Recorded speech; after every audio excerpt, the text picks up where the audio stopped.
15 ఏళ్ళలో ప్రత్యేక హోదా అన్నది నువ్వే, పాచిపోయిన లడ్డూలు అన్నది నువ్వే, కమ్యూనిస్ట్కి జై అన్నది నువ్వే, వెంటనే బీజేపీని అతుక్కున్నది కూడా నువ్వే.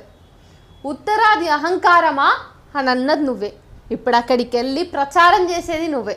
మన నుడి మన నది అనేది నువ్వే, ఆ తర్వాత బహుభాష అనేది నువ్వే, హిందీ గో బ్యాగ్ అన్నది నువ్వే, హిందీ షుడ్ కమ్ అనేది నువ్వే, ఇంగ్లీష్ని వద్దన్నది నువ్వే, ఇప్పుడు హిందీ కావాలంటున్నది నువ్వే.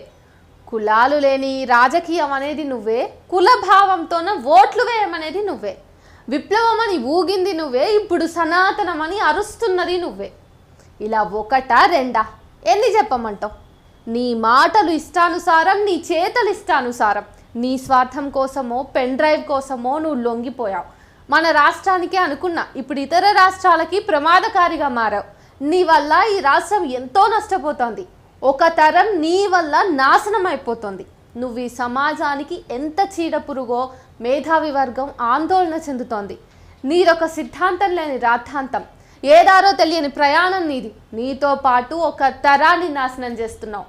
నువ్వు సమాజానికి ఏం చెప్పలేను నేను ఇంకా.